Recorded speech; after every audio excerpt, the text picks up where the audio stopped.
Hello ladies and gentlemen, this is Storytime with another Nuclear Revenge video. Our first story is, I started an affair with my ex-husband's colleague. My jerk ex-husband was very mean to me and I made sure to pay him back in his own coin. More than 7 years ago I married him, and he made my life miserable for the 2 years we were married. I was a model, signed with a fantastic modeling agency, and my career was taking off. I had not become popular enough to grace the cover of magazines, but I was getting noticed, and was at least pictured on the pages of several magazines and modeling for top clothing brands. Aside from being a model, I worked as a fashion assistant at a big clothing brand, and I wanted nothing more than to own a brand in the future. I never spoke about this dream of mine though, because I was worried that people would try to talk me out of it. It was, after all, a saturated business. I was sure, however, that I could make it on my own as a designer. I had designed clothes since I was a child, and my grandmother used to make my dresses out of the designs that I drew as a child. My experience as an in-house designer for my grandma would not hold water in the outside world though, and I knew that. People, both the poor and the rich really, only took you seriously as a designer if you have had a long history of producing beautiful designs, if you were rich or famous, or if you had rich and famous friends. They also took an interest in your designs if their rich or famous friends wore your designs. In the case of the not-so-rich people, they only wanted to know if their favorite celebrity was wearing your designs. If not, you were just another kid from the block. I was becoming famous and getting invites to parties of more famous models and actors, and once I even scored an invitation to the birthday party of a known and successful movie producer. Still, I needed more fame, more money, and more connections to kickstart my brand. I had tried to sell one of my designs to a famous designer, but he had smiled politely and turned me down. His smile told me he did not even think that I knew what I was doing. Of course, that hurt me. But I had learned a very long time ago that many rich and famous people would hit on you until one of them took a chance on you. When that happens, everyone would want to be friends. I have always been beautiful. I knew it, and everyone did too. My teachers from high school pointed out that I would make a good model. I shied away from it for a while because I was shy, but I decided to take a chance on myself after high school. I literally could not afford to be broke, and I had learned after a long time of letting my shyness prevent me from doing anything that fortune favors the bold. I met my ex-husband backstage at a charity runway show. It was one of those things organized by the rich for the rich. They came and spent lots of money buying dresses. It made them feel good because not only were they buying a new dress, but half of the proceeds went to charity, so they always left feeling good about themselves. They had not just scored a new item for their wardrobes, but had also given something to the needy. He said hello to my makeup artist and asked about the show's host. She politely told him she did not know where the organizer was and praised his suit. He flashed her a grin and started to walk away, but then he walked back and extended his hand to me. "Hello, I believe we have met." I had seen his frame, but not his face. I was getting my makeup done when he was talking to the artist. I took his hand and shook it. It was a tired, weak handshake. I had been tired from dancing all night the night before. My friend from high school, who was in college at the time, came over to my house and convinced me to go to a dance club with her. "I don't think we have," I replied as I shook him. He mentioned that he had met me at the party of the movie producer I had attended. I smiled faintly and apologized for not recognizing him. I had not recognized him because I did not remember meeting him, ever. I hardly remember meeting anyone at that event. I had been in complete awe of the house the party was held in, the yard, and the lights. The huge chandelier in the living room had left me in complete awe, and all I could imagine was making that much money, from my proceeds as a fashion designer, of course. I remember getting introduced to some men, but I was not paying attention at all, which was very unlike me. When I was walking on the runway, I saw him again, winking at me from the audience. It was not unusual to have men wink at me when I walked. They would wink at me as though we had an intimate relationship, and they were trying to pass a message known only to the two of us. But that man's wink was different, mostly because he was handsome. He looked like most of the rich men present, but he looked younger and more handsome than most of them. Unless they were actors, models, and sportsmen, rich men were hardly ever beautiful. Although if one were to look at it properly, actors and models were not always rich anyway. They were good-looking and had fame, but they had just enough money to get by. An actor has to be A-list to have a lot of money. Many of the cute ones who did not have as much talent were gigolos. The businessmen, the ones with pot bellies and balding heads who wore thick eyeglasses and double chins, were the ones who made money and had the kind of money I was looking for. This one was different, though. I could tell that he had money, but he was also handsome in a way that most rich men weren't, and I wanted him. When I walked back, I winked at him, in a very subtle manner. Subtle enough to not get caught and risk being perceived as an unprofessional model, but bold enough to let him see and know that I was flirting back. After we had walked and were backstage, I asked my makeup artist if she knew who he was. She knew who everyone was anyway. He was apparently a movie producer. He'd been in the game for a long time, and his last marriage had ended 5 years before. Naturally, he was backstage soon enough and handed me his card. I took it and hurriedly saved it in my purse. If luck were to be on my side, I would have my investor sooner than was expected. We went on a few dates, and I expected that, like many other men before him, he just wanted a young, beautiful woman on his arm, but he wanted more. On our third date, he told me he wanted to marry me. I was surprised and did not see that coming at all. I promised him that I would consider it. Aside from the huge age gap between us, he was 21 years older than me, and I hardly knew him. That was my excuse the next time we met. "Okay, what do you want to know?" he asked, looking at me intently. I did not know what to ask, and I felt stupid. He then drove me in his luxury car to his apartment. His car was just enough to convince any woman to marry him. Everything from the leather seats to the cool electronic features screamed wealth. His apartment was even more luxurious. It looked like a palace. "Why do you want to marry me?" I asked him while he fetched me a glass of wine. "I'm in love with you," he replied, and I laughed, knowing, of course, that it was not true. He watched me for a while and then said, "Well, I want to be. I miss being married, coming home to my woman." I agreed to marry him 2 months later. It made sense to do so. He had money, respected me, or so it seemed, and was very interested in starting a family. Most importantly, he promised to invest in my business as a designer. We had a small wedding in an old church, and I wore the wedding dress of my dreams. I was ready for a beautiful future, but I had no idea what I was getting myself into. After a year of being married, I realized why my ex-husband married me. He needed to distract others from his life and needed a trophy wife. First, he was dating a politician's widow, with whom he had been rumored to have been having an affair when her husband was still alive. They could not be together publicly to prevent people from believing that the accusations were true. Secondly, he did not want any children, and I believe he felt marrying a model who cared very much about her body would make the world believe it was my choice to not have any children. I wanted children. I looked forward to it even, but he never wanted any. I soon became bored just being a pretty wife and attending events with him. I'd stopped modeling too because his events would always clash with my gigs. I reminded him of his promise to me. The only way to get over the fact that he had a mistress, one that he was madly in love with, and my constant boredom was to get started with my career as a designer. "Darling," he cooed when I asked him, "many people venture into designing and most of them lose a lot of money and hardly ever make any sales. That won't be my story," I assured him. "I don't think so. Find something else." "But that is what I want," I cried. "Listen, if you still factor in what you want when thinking of starting a business, then you probably should not be starting a business. Business is not about what you want, not at all." In the months that came after, I would talk to him about my design, and he would snub me or dismiss my ideas. I was frustrated and unhappy in my marriage. My friend would visit me and tell me how jealous she was of me, and I would smile, knowing that at that point, I wanted her life more than anything. When I was single, I at least modeled often and enjoyed doing what I loved. I finally told my friend about what was happening, and she got mad. "That is a fraud. You could sue him. Maybe you should." I rolled my eyes. There was no way I was winning a case against my millionaire ex-husband. She encouraged me to confront him again, and I did. "I simply cannot allow you to waste so much money." "Allow? You promised me." He ignored me and walked out of our bedroom. I decided to get back at him. I was not going to divorce him because that would mean I get nothing since I had not been married to him for more than 3 years. I reverted to my old self and started to flirt with the guests we had in our home. As usual, I targeted the rich older gentlemen. I would randomly mention to the friends and business associates we were eating dinner with that I planned to one day own a fashion brand. I could tell that many of the men were impressed. I was more than just my good looks.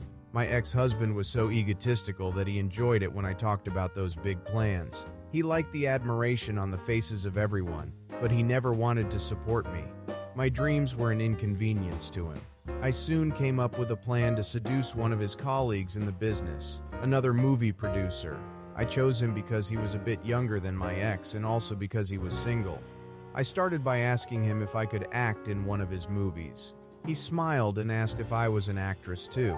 I told him I did not, but was only trying to get his attention. Soon enough, we became friends, and I started going out to have lunch with him. We would talk about business, romance, and the movie industry, and we did a little bit of gossip. I knew people would wonder why we had suddenly become so close, but I did not care. One day in his car, he leaned toward me to pick something from my side of the car, and I grabbed him and kissed him. We started an affair, and even though it was private, I knew that these things got out in one way or the other. Soon enough, people started talking, and my ex got concerned. I knew he would be hurt because he would hate for other people to think of him as a fool. "I no longer want you hanging out with that man," he said one day. "I can't stop. I like him." He looked at me for a while in what looked like shock and fear, and then he walked away. I soon moved out of my ex's home, and my relationship with the movie producer became more public. Though we were careful enough to leave a public display of affection out of the mix and would even deny having an affair, it was clear to anyone who could see that something was going on. My ex begged me to come back and even dropped more juicy offers, but I was not foolish. I had been fooled once and was not about to be fooled again. With the help of my boyfriend, who is now an ex anyway, I launched my clothing line. My ex refused to grant me a divorce for a while, but he soon got tired of playing games, and we got divorced. Humiliating my ex by having an affair with his colleague was the most satisfying thing I ever did.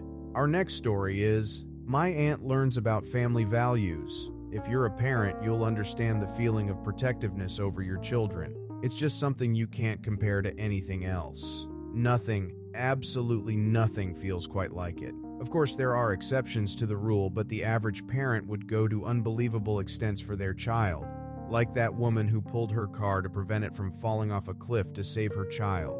So when one of my aunts tried to mess with my child, it was obvious, at least it was to everyone else but her, that she was going to end well for her.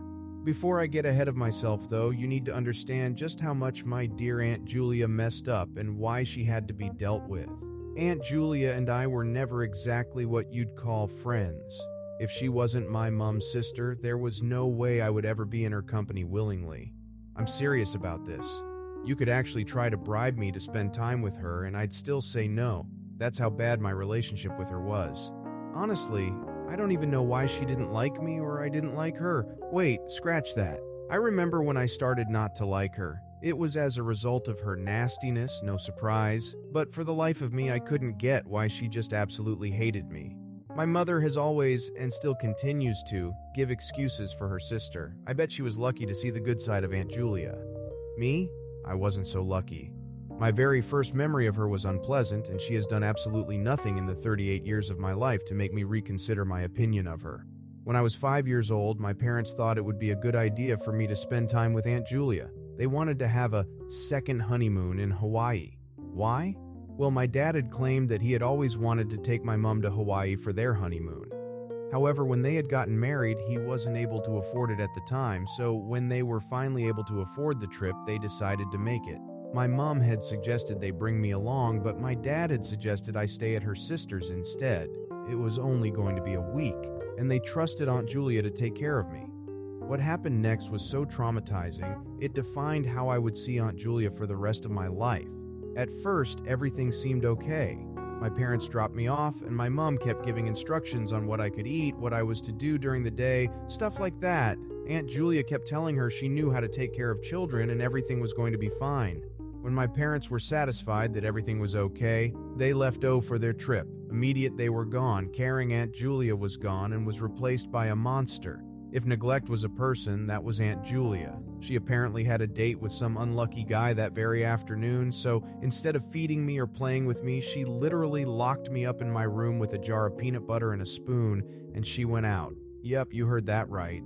My aunt left a 5-year-old child locked up in a room with no supervision and at the risk of just about anything happening to her. I banged on the door and screamed to be let out, but there was no one there. After a lot of crying and what was perhaps my first ever panic attack, I slept off. Aunt Julia came back home that evening absolutely hammered. I guess her date had not gone well. It would be important to note that I had never actually been in the company of a drink person, and her mannerisms and smell made me so scared I started crying again. When she got frustrated that I refused to stop crying, she hit me and then took me upstairs and locked me up again. You would think that that day would be the worst of it, and if you thought so, you'd be wrong. I had 6 more days with Aunt Julia, and every single day was absolute hell. From being left to starve, she never really cooked anything the entire time I was there, to punishments for absolutely nothing, and never letting me have any fun at all. My entire experience there was hell. What made things worse was that she told me that I was going to stay with her indefinitely, as she was going to talk to my parents about it. The entire experience with her was so bad that I have repressed memories of all the things that happened that sometimes pop out randomly. When my parents got back to pick me up, I was so glad. I immediately ran to them crying, reporting all the things Aunt Julia had done to me. Aunt Julia said that I had a wildly imaginative mind. My mom took her lies hook, line, and sinker. My dad, though, he thankfully believed me. He got really upset and got aggressive. Then he told me to go into the car while he continued to shout at my aunt.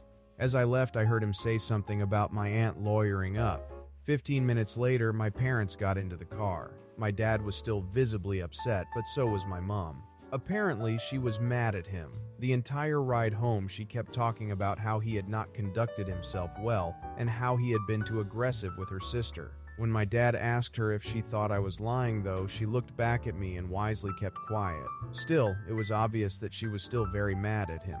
For days after I got back, there was tension at home. Eventually, thought it all got settled. My dad did something I'd forever be grateful for. He decided that except under fire circumstances, I was never to be left alone in Aunt Julia's company again. My mom really wasn't happy with the decision, but she went along with it. After that, we never really saw Aunt Julia at Outhouse again.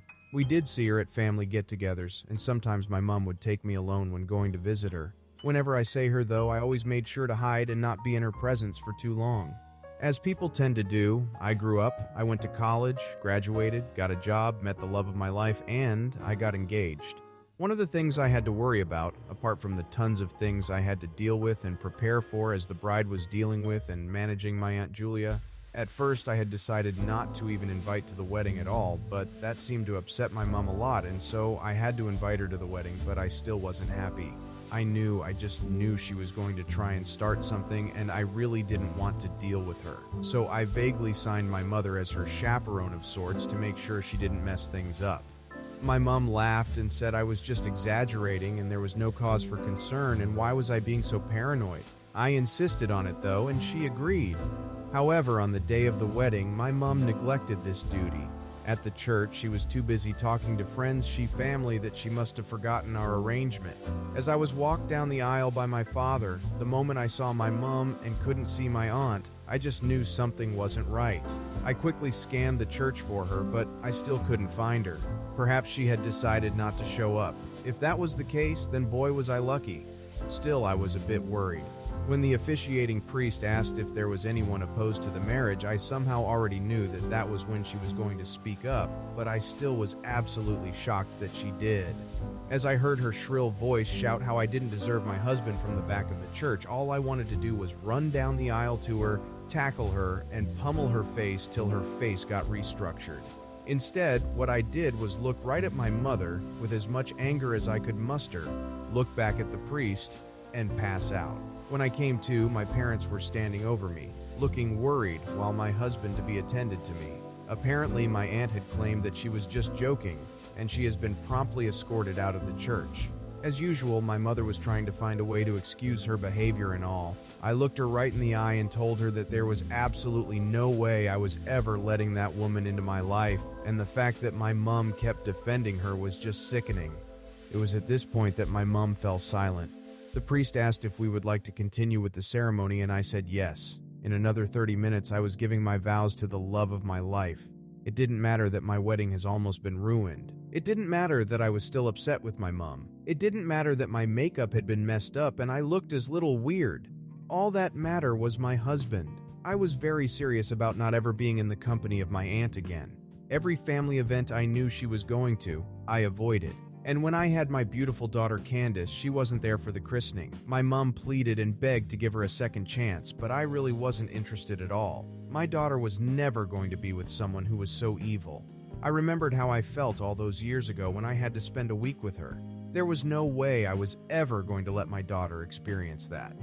There was one instance where she showed up to my home for Thanksgiving once, and my husband politely told her to leave. Me? I was already on the phone calling 911. She tried sending messages, but I ignored them all. She even convinced my dad to talk to me, and tempted as I was to give her a chance because of my dad, I still refused contact with her.